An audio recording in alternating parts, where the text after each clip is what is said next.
우리 대한민국 초기 선교 사역의 역사를 살펴보면 많은 나라 사람들이 초기 우리 조선에 와서 많은 선교 사역을 감당했었습니다.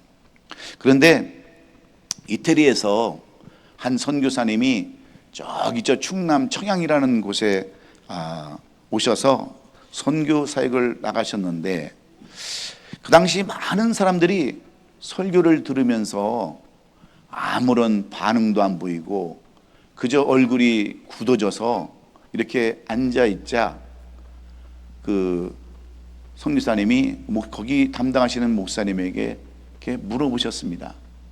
여러분, 특별히 이 충청도 사람들 여러분 잘 아시잖아요. 눈만 꺼벅꺼벅 뜨고 날 잡아 잡수하는 그런 사람들 향해서 너무나도 설교를 해도 반응도 안 보이고 인상만 쓰고 있기 때문에 그 선교사님이 물어봤어요. 목사님, 왜 한국 사람들 이렇게 설교해도 아무 반응도 없고 인상만 쓰고 있습니까? 하고 이렇게 물어봤어요. 그랬더니 그거 담당하던 그 목사님이 얼마나 난처하고 민망하겠어요. 그래서 핑계를 대는데 이렇게 됐습니다. 예, 선교사님도 잘 알다시피 이 충남 청양이라는 곳은 예전부터 이 구기자를 많이 재배하다 보니까 구기자를 먹고 구기자 차를 마시다 보니까 얼굴이 구겨져서 그렇습니다 라고 이렇게 대답을 했어요. 그랬더니 이 선교사님이 하시는 말씀이 그렇습니까? 그렇다면 오늘부터 이 교인들이 먹어야 할 음식이 있습니다 그랬어요. 여러분, 그 음식이 무엇일까요? 예? 하여튼 그런 건 어떻게 귀신같이 이렇게 잘 알아. 오늘부터 이 교인들은 피자를 먹어야 얼굴이 핀다라고 그렇게 했다는 거예요. 저는 피자를 잘 좋아하지 않습니다. 나이 먹은 분들도 별로 피자를 좋아하지 않잖아요. 그런데 제가 유독 먹는 피자가 하나 있습니다. 그래서 저는 오늘 이 피자라는 이야기를 통해서 오늘 한번 우리에게 주시는 교훈을 살펴보고자 하는 거예요. 미국에는 전 세계적으로 큰 체인망을 가진 세 개의 대형 피자 체인점이 있습니다. 첫째는 시장 점유율인 22%를 차지하고 있는 피자핫이라고 하는 그런 피자핫이 있고요. 또 12%의 점유율을 가지고 있는 뭐가 있겠어요? 예? 뭐가 있어요? 도미노 피자가 있습니다. 그리고 3위는 뭐냐면 우리가 잘 아는 시저스, 리들 시저스, 9%의 점유율을 가지고 있는 리들 시저스라고 하는 이 세 개의 피자 체인점들이 있습니다. 그런데 이러한 막강한 피자 업체를 가운데서 혜성처럼 나타난 또 다른 피자 업체가 있는데, 조만간에 기존의 모든 질서를 다 무너뜨리고 궁극적으로 피자 업계를 완전히 평정할지도 모르는 피자 업체가 생겼는데, 그 피자 업체가 뭐냐면 파파존스라고 하는 그런 피자 업체입니다. 이 파파존스라는 그 피자 업체는요, 존 시네트라는 사람이 자기가 타고 다니던 스포츠카를 팔아가지고 허름한 그 창고에다가 피자 가게를 내가지고 설립한 회사가 파파존스예요. 그런데 파파존스의 그 성장과 도전은 모든 기존 업체들의 그 간담을 서늘하게 했을 뿐만 아니라 머리털을 세우게 하는 그러한 강력한 도전을 주는 이유가 있었습니다. 여러분, 그 이유가 무엇인 줄 아십니까? 다른 대부분의 여러분, 우리가 음식을 고르고 음식을 이렇게 택할 때 우리는 무엇에 초점을 맞춥니까? 모양에다가 여러분 초점을 맞춰요? 맛에 초점을 맞추지 않습니까? 그런데 이 파파존스는 무엇에 초점을 맞췄냐면 맛에 초점을 맞췄어요. 다른 피자헛은 피자의 다양성을 강조를 하고, 이 도미노 피자는 시간, 그 배달을 빨리 하는 데 초점을 맞추고, 또 작은 그 리들 시저스라는 그 피자점은 싼 값에 그 초점을 맞췄지만, 이 파파존스라는 피자는 맛의 승부를 걸었어요. 거기에 초점을 맞췄습니다. 그래서 그 사람들은 무엇을 본질을 두었냐면 최상의 맛을 강조하고 가장 영양가 있는 맛을 이렇게 추구를 했었어요. 그래서 그들이 내세우는 캐치플레이가 뭐냐면 최고의 재료요, 최고의 맛이었습니다. 그래서 저도 피자는 별로 잘 안 먹지만 파파존스만은 제가 먹어요. 제가 파파존스를 광고하려고 오늘 올라온 게 아니에요. 왜 이 파파존스가 그렇게 강력한 경쟁 속에서도 살아남을 수 있었던 비결이 뭐냐면 그의 본질을 잊어버리지 않았다는 거예요. 여기에 여러분 초점을 우리는 맞춰야 합니다. 여러분 우리 신앙도 마찬가지 아닙니까? 우리에게서 가장 중요한 것이 뭡니까? 우리가 신앙생활하고 우리의 삶을 살아가는 데 있어서 가장 본질이 뭐에 있습니까? 이렇게 장사를 하고 사업을 하는데도 본질에 최우선순위를 두고 하는데, 그렇다면 가장 중요한 우리의 삶과 신앙생의 본질은 무엇에 초점을 맞추고 살아가느냐 하는 것입니다. 여러분 그것을 알아야 되지 않겠습니까? 매일 뒤처지는 삶, 또 뒤처지는 신앙생활을 하는 이유가 여러분 어디에 있는지를 알아야 우리가 점점 나아지는 그러한 신앙생활을 할 수 있지 않느냐 하는 것입니다. 여러분의 삶은 어디에 본질을 두고 여러분 살아가십니까? 우리의 삶과 신앙에서 가장 우선이 되는 본질이 무엇인가를 한번 살펴보면서 오늘 본문을 통하여 은혜 받고 세상을 이기는 힘을 얻어서 한 영혼도 넘어지지 아니하고 끝까지 승리하는 삶을 다 사시는 우리 성도들이 될 수 있기를 예수님의 이름으로 축원합니다. 우리 성도들이 신앙생활하면서 현실적인 문제에 부딪힐 때 가장 먼저 느끼는 점이 여러분 무엇이겠습니까? 그것은 예수 믿는 사람으로서 세상과 타협하지 아니하고 사는 것이 얼마나 어려운가를 실감하는 것입니다. 쉽게 말하면 말씀대로 산다고 하는 것이 얼마나 힘든가를 말해주고 있는 거예요. 특별히 믿음대로 살려고 하는 의지가 강한 사람일수록 사회생활에서 얼마나 큰 어려움을 겪습니까? 그렇지 않습니까? 분명한 신앙관념이 없으면 세상과 타협하며 살아갈 수밖에 없는 것이 우리들의 신앙생활이에요. 그렇지 않아요? 우리가 어떤 분명한 신앙의 그 초점이 없으면 우리는 세상과 얼마나 타협하며 살아갈 수밖에 없는지 모릅니다. 저도 그래요. 새벽 예배가 좀 없어졌으면 좋겠다 할 때도 얼마나 많은지 몰라요. 새벽에 일어나는 것이 어떤 때는 고통이에요, 고통. 그래서 4시 50분에 시계를 맞춰놓고 10분만 더 자자, 10분만 더 자자 하고 어떤 때는 늦게 일어나서 양말도 까꾸로 신고 세수도 못하고 그냥 뛰어나올 때가 얼마나 많이 있습니까? 그런데 우리의 신앙의 본질이 뚜렷하면, 우리의 삶의 신앙의 그 삶이 본질이 뚜렷하면 여러분 어떤 삶을 살 수 있어요? 그래도 일어나서 준비하고 기쁨으로 새벽 예배 나올 수 있지 않습니까? 여러분 교회 생활도 마찬가지예요. 신앙생활도 마찬가지예요. 우리 삶을 뒤돌아보면 교회 나오는 것도 여러분 얼마나 힘듭니까?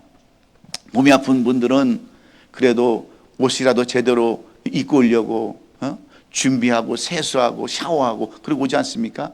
그런데 많은 사람들이 본질을 세상에 두고 있으니까 오늘 하루 안 가면 어때? 오늘 하루 쉬면 어때? 하고 예배에 소홀히 하는 사람들이 얼마나 많이 있습니까? 그래서 우리는 이 올바른 신앙의 삶을 살아갈 수 있는 비결이 무엇인가에 대해서 소개해주는 오늘 이 다니엘서를 통해서 함께 은혜 받고 끝까지 신앙생활 잘하고 끝까지 승리하는 저와 여러분 될 수 있기를 간절히 소원합니다.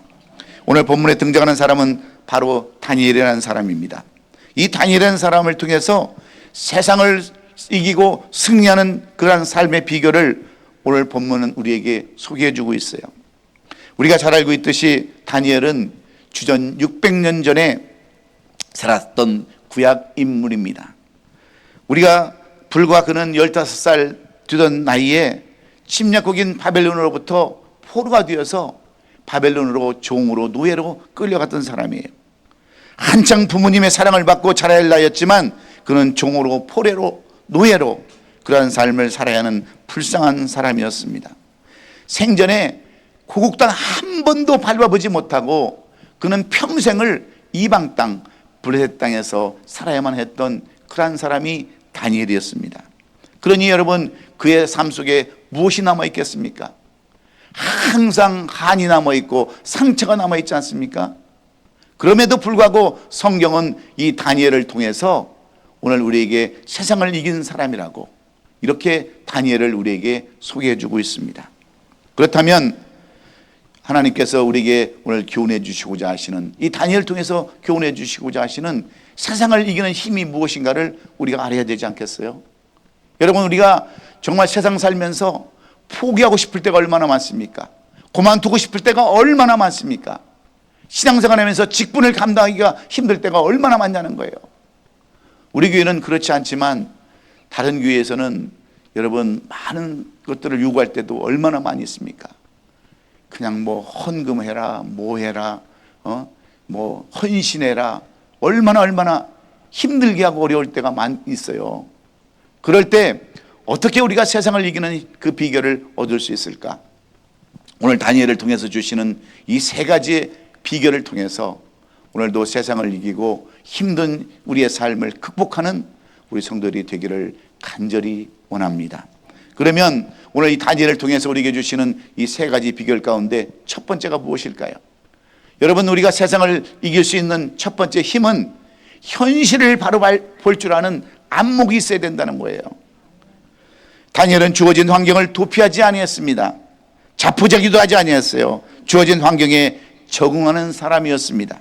당시에 그가 처해 있던 환경은 하나님이 없는 그러한 사회였어요.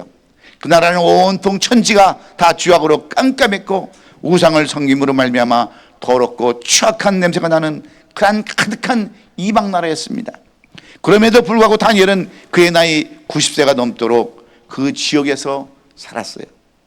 왕이 3번이나 바뀌고 정권이 교체되는 그러한 혼란 속에서도 존경받는 지도자로 살아남을 수 있었던 그 이유는 그가 바벨론을 떠나지 아니하고 또 그것을 떠나려고 몸부림치지도 아니하였고 자포자기도 하지 아니하였다는데 그 이유가 있습니다.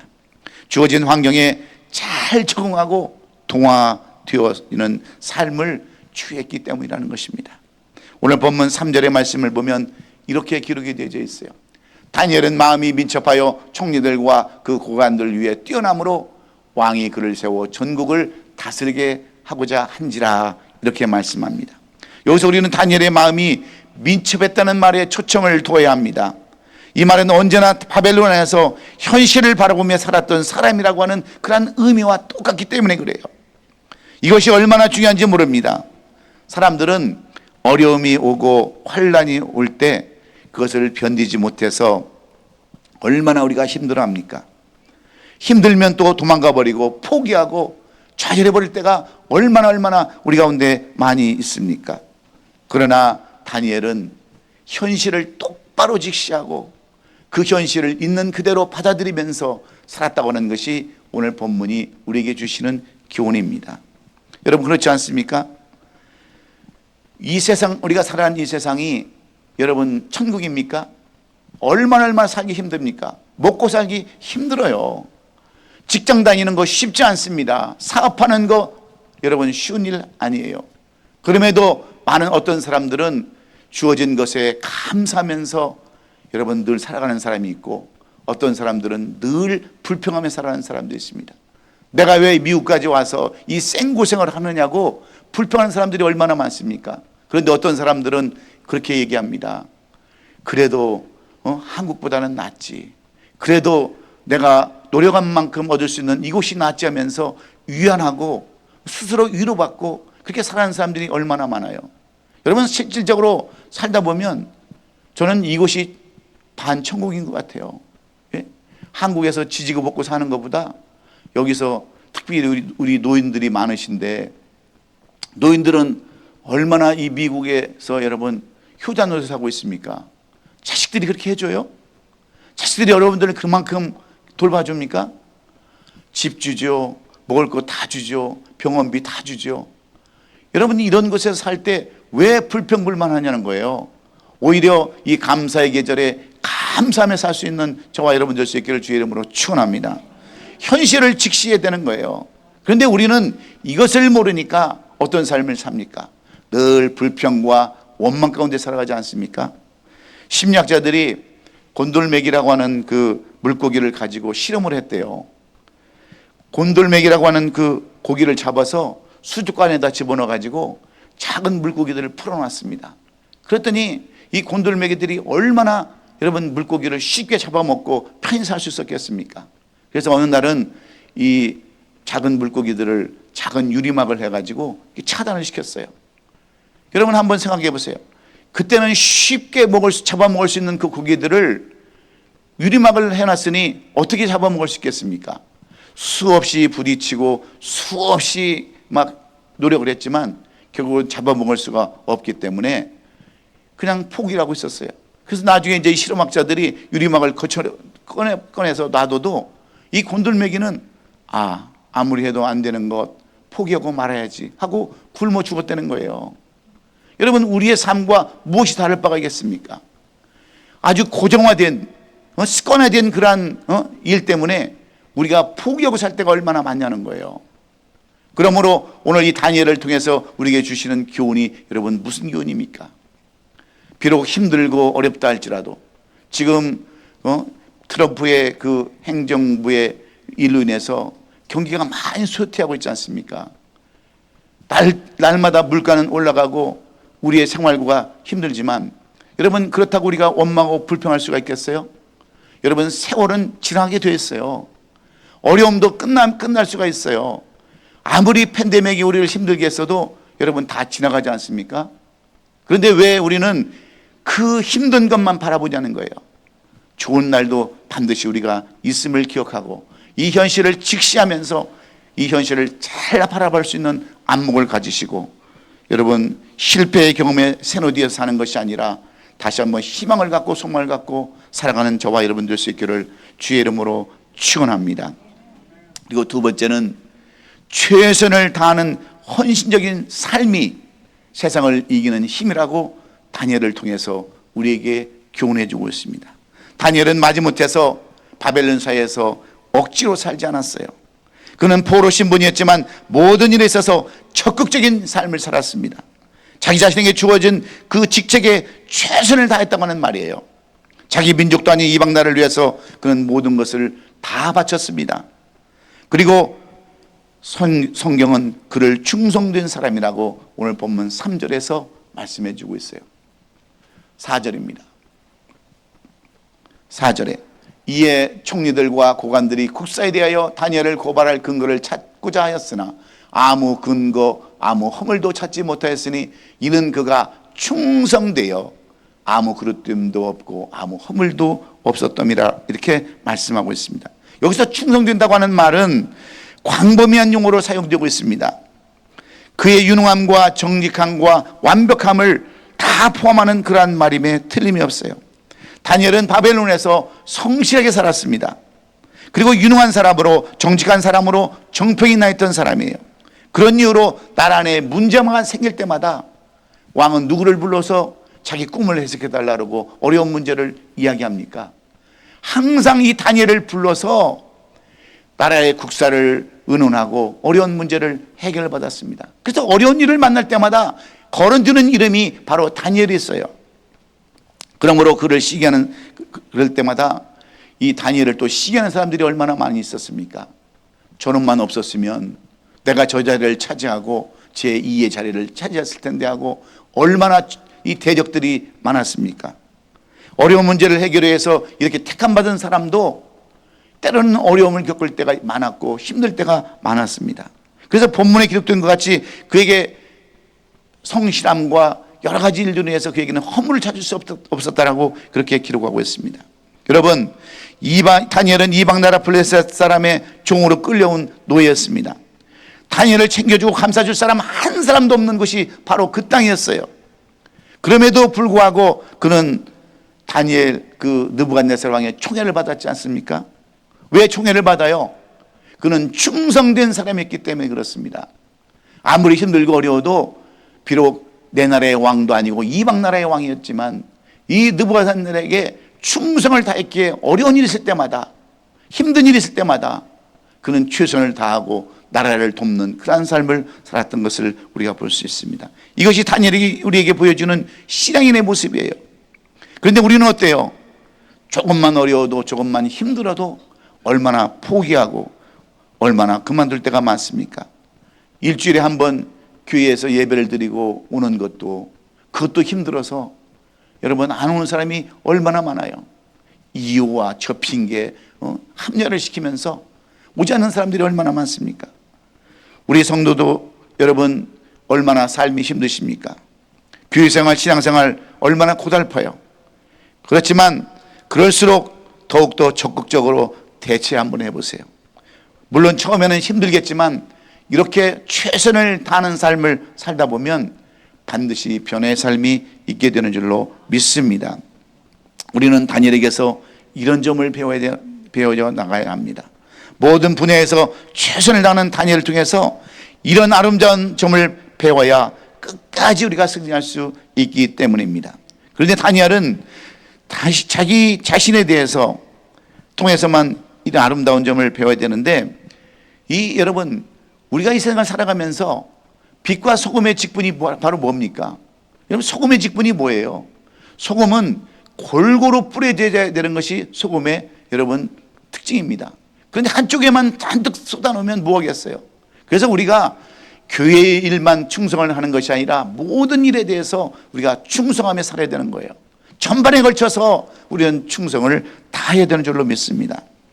만약에 신앙 좋은 크리스찬들이 교회에서만 일을 하고 세상에 참여하지 않는다면 그것은 소금을 한 곳에 쏟아붓는 것과 무엇이 다를 바가 있겠습니까? 그래서 하나님은 그런 것을 원치 않으십니다. 사회의 모든 분야에 돌아가서 우리가 활동하기를 원하세요. 그런데 여러분 어디서 일하는 것보다도 어떻게 일하는 것이 더 중요합니다. 비록 허드렛 일을 한다 할지라도, 남들이 꺼리고 기피하고 하기 싫은 일을 한다 할지라도 여러분 우리가 신앙을 버리지 아니하고 오히려 빛을 발하며 직분을 잘 감당한다면 그것이 바로 하나님이 우리에게 원하시고 바라시는 뜻인 줄로 믿습니다. 우리가 잘 알다시피 성경에는 무슨 일을 하든지 마음을 다하고 주께 그 모든 것을 주께 하듯 하라고 그렇게 권면하고 있습니다. 여기에서 무슨 일을 하라는 것은 노예가 하는 일부터 왕에 이르는 모든 일까지 최선을 다하라는 말이에요. 그래서 말을 맡은 자에게 구할 것은 충성이라고 우리에게 그렇게 말씀하시는 것입니다. 우리 임종진 장로님은 그 암에 걸리셔가지고 의사가 그 차트를 보고 뭐라고 말씀했습니까? 몸이 모든 그 암세포가 모든 장 기능부터 머리까지 다 퍼져 있더라고 그렇게 얘기를 했어요. 그러면 여러분들은 어떡합니까? 온몸에 다 암이 퍼졌으니까 나는 어쩔 수 없는 인생, 그런 인생이라고 생각하고 자포자기 해야 되지 않습니까? 근데 우리 임 장로님은 그 먼 곳 LA까지 다니면서 그 암치를 위해서 테라피를 지금 3번, 4번 하시면서 그걸 견디셨잖아요. 그래서 지금 거의 다 완치 단계에 지금 이르셨어요. 그래서 머리는 다 빠지고 힘들지만 이렇게 또 교회 나와서 예배를 드리는 것은 무엇 때문이겠어요? 비록 남들은 그렇게 얘기하고 진단하지만 여러분 병을 그 죽음을 누가 판단합니까? 우리의 모든 것을 주관하시는 분은 하나님이세요. 근데 끝까지 붙들고 살아보겠다라고 발버둥지면서 최선을 다했을 때 여러분 그 병도 고쳐주는 줄로 믿습니다. 그래서 우리의 삶은 어떤 삶을 살아야 돼요?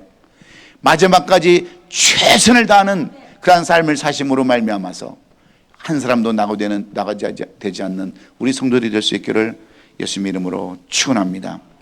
마지막으로 우리가 세상을 이기는 힘은 어디에 있습니까? 하나님을 의지하는 참된 믿음에 있음을 이 다니엘은 우리에게 보여주고 있습니다. 다니엘은 비록 포로로 잡혀간 사람이지만 그는 참된 신앙의 모습을 잃어버리지 않았습니다. 그는 자기 하나님을 섬기는 사람이요 또 선택받은 선미란 사실을 처음부터 분명하게 밝힌 사람이 바로 다니엘이었습니다. 비록 15세밖에 되지 않은 어린 소년이었지만 자기 자신을 밝히는데 조금도 망설이지 않았어요. 그것은 그가 참된 신앙이었기 때문인 줄로 믿습니다. 그리고 그는 늘 하나님의 이름을 증거했어요. 그가 바벨론 화평에서 꿈을 해석하고 어려운 문제를 해결할 때마다 그가 한 말이 무슨 말이었습니까? 왕이시여 이것은 제가 한 것이 아니라 바로 하나님께서 하신 것입니다라고 이렇게 여러분 분명히 하나님을 밝혔습니다. 자기 신분을 명확히 밝힐 수 있는 신앙인이 얼마나 중요한지 몰라요. 근데 우리 주변에는 자기 신분을 분명히 밝히지 않고 신앙생활을 하는 사람들이 너무나도 많이 있습니다. 시장 가서도요, 어떤 분들은 그냥 자기가 그리스도인이라는 사실을 잃어버리고 뭐 그냥 시장에 가서 아주 지저분한 일을 하는 사람들이 많지 않습니까? 예? 그냥 물건도 조금씩 하나씩 더 담고 뭐 그런 사람도 있고요. 또 목사들은 어디 가서든지 자기가 목사라는 것을 떳떳이 밝히지 못하고 있는 사람들도 많아요. 자기가 신앙이라는 것을 밝히지 못하는 사람들이 우리 주위에 얼마나 많이 있습니까? 그러다 보니까 세상과 짝하고 세상과 타협할 수밖에 없는 거예요. 정말 진정한 그리스도인이라면 우리는 어디 가서든지 그리스도인이라는 것을 떳떳이 이야기해야 될 줄로 믿습니다. 제가 우리 당회장님하고 월요일마다 운동을 해요. 그런데 제가 운동을 갔다 올 때마다 양심이 얼마나 꺼리는 점이 많은지 몰라요. 우리 당회장님, 이사장 공 건들지 마. 항상 그래요. 근데 우리는 어때요? 그때 신분이라는 걸 다 잊어버려요. 내가 목사인데 공도 어떨 때는 발로 차기도 하고 어떻게든지 이겨야 하는 그러한 것 때문에 그러다 보면 이 골프를 치는 건지 양심을 속이는 건지 어떤 때는 막 헷갈릴 때가 너무 많이 있어요. 그런데 우리는 어디 가든지 그리스도인이라고 하는 이 신분을 늘 생각하면서 살아야 될 줄로 믿습니다. 그런 사람을 하나님께서 기뻐하시기 때문에 그래요. 그래서 안 만졌는데도 어떨 때는 만졌다라고 막 소리치고 그러면 막 화가 나고 그럴 때가 또 있어요. 그런데 그런 것을 통해서 우리는 어디 가든지 이 정말 그리스도라는 신분으로 우리가 깨끗하게 살아야 될 줄로 믿습니다. 비록 우리가 큰 것을 얻지 못한다 할지라도, 우리가 어떤 큰 것을 기대하지 못한다 할지라도 우리는 날마다 그리스도인이라고 하는 이러한 신분을 분명히 밝히며 살아갈 때 하나님은 이런 사람들 통해서 위대한 하나님의 역사를 이루어 가시는 줄로 우리는 믿습니다. 당시 다니엘을 시기하는 사람들은 그를 함정에 몰아넣기 위해서 기발한 방법을 썼습니다. 그 결과 그에게는 엄청난 시험이 찾아왔어요. 이것이 오늘날 우리가 읽은 내용의 줄거리들입니다. 그들은 31일 동안 기한을 정해서 느부갓네살 왕에게 경배하고 기도하는 것 위에는 어떤 세상에게도 기도하면 안 된다고 하는 그러한 조항을 만들었어요. 어떻게 해서 그런지 다니엘을 위기에 몰아넣으려는 계략을 만들었습니다. 그럼에도 다니엘은 어떻습니까? 10절에 기록된 내용과 같이 다니엘이 이 조세의 왕의 도장이 찍힌 것을 알고도 자기 집에 돌아가서는 윗방에 올라가 예루살렘을 향한 창문을 열고 전에 하던 대로 하루에 3번씩 무릎을 꿇고 기도하며 그 하나님께 감사하였다라고 이렇게 써놨습니다. 결국 그 사실이 알려지면서 그는 사자굴에 들어갔지만 하나님은 다니엘을 기억하시고 사자의 문을 막아주셨던 것을 우리는 너무나도 잘 알지 않습니까? 다니엘은 참 신앙의 사람이었기 때문입니다. 사랑하는 성도 여러분, 참 신앙인은요 도전받기 마련입니다. 대충 살면 도전받지도 않아요. 결박하게 살려고 하는 사람일수록 세상에 도전받는 일들이 얼마나 많이 있는지 모릅니다. 하나님의 말씀대로 충성되게 살려고 하는 사람들은 도전을 받을 수밖에 없는 거예요. 미움도 질투도 받게 되고 생명의 위협까지도 받을 수밖에 없는 것이 여러분 신앙을 제대로 가지고 있는 사람들의 그러한 모습들입니다. 그러나 중요한 것은 어떤 도전 앞에서도 포기해서는 안 된다고 하는 거예요. 그래서 다니엘은 어떤 도전 앞에서도 굴하지 아니하는 사람이 되었습니다. 그리고 자기 생명을 내놓을 때는 과감하게 내놓을 수 있는 그런 믿음이 이 다니엘에게는 있었어요. 그러면 우리는 이 마지막 시대에 어떤 삶을 살아야 되겠습니까? 물론 우리는 현실을 똑바로 직시하는 안목을 가져야 되고 충성된 모든 일에 최선을 다하는 삶을 살아야 될 뿐만 아니라 참된 믿음을 가져야 하기도 하지만 우리에게 있어서 절실히 필요한 것은 여러분 무엇인 줄 아십니까? 여러분 바로 기도에 있는 거예요. 여러분 이 믿음도 다 기도에서 나오는 겁니다. 그래서 다니엘은 아무리 어려운 일이 있다 할지라도 아무리 괴로운 일이 있다 할지라도 어떤 위협이 그 앞에 나타난다 할지라도 그는 자기 집에 올라가서 윗방에 올라가서 예루살렘을 향하여 하루에 3번씩 그렇게 기도했다라고 이 다니엘을 우리에게 소개하고 있는 거예요. 여러분, 아무리 힘들고 어려워도, 아무리 여러분 고난 가운데 있다 할지라도 우리가 해야 할 일이 무엇이겠습니까? 바로 기도에 있는 줄로 믿습니다. 아침부터 저녁까지 말씀 붙들고 기도하고 말씀 의지하면서 나갈 때 하나님은 그런 사람을 통해서 위대하게 쓰임을 받는 줄로 믿습니다. 여러분, 예수님은 목수셨어요. 그러나 목수로의 삶을 다 살지 않았어요. 사도 바울은 장막을 짓는 사람이었습니다. 그러나 그 장막 쌓는 일로 인생을 살지 않았어요. 베드로는 어부였습니다. 잔뼈가 굳은 사람이었지만 어부로 인생을 끝나지 않았어요. 그들은 기도하면서 끝까지 내가 무엇을 위해서 살아야 되는지, 무엇에 초점을 맞추고 살아야 되는지를 알고 살았을 때 위대한 사람으로 쓰임받지 않았습니까? 그래서 오늘 우리는 예수님을 본받아야 합니다. 예수님은 어떤 삶을 사셨습니까? 아침부터 저녁까지 기도의 삶을 사셨고 끝까지 현실을 직시하면서 하나님이시면서도 동등하신 하나님과 똑같은 분이시면서도 현실을 그대로 받아들이고 끝까지 충성하며 믿음 가지고 기도하심으로 말미암아 주님 보좌, 하나님 보좌 오른편에 앉는 영광, 재림의 주로 오시는 영광으로 지금 살아가고 있지 않습니까? 예수 없는 삶, 예수님 없는 그러한 삶은 우리에게 아무도 상관이 없는 거예요. 끝까지 우리 주님 바라보시고 이 12월 얼마 남지 않은 이 한 해를 끝까지 승리하는 우리 성도들이 되었으면 하는 간절한 마음입니다. 여러분, 우리도 비록 힘들고 어렵지만 우리의 현실을 똑바로 직시하고 안봉을 가지시고 끝까지 충성하며 진실하신 믿음을 가지고 참 믿음을 가지고 끝까지 간구하고 기도함으로 말미암아 이 2025년도를 아름답게 마무리하는, 그리고 아름답게 열매로 장식하는 우리 아름다운 교회 모든 성도들이 될 수 있기를 예수 그리스도의 이름으로 축원합니다. 기도하겠습니다.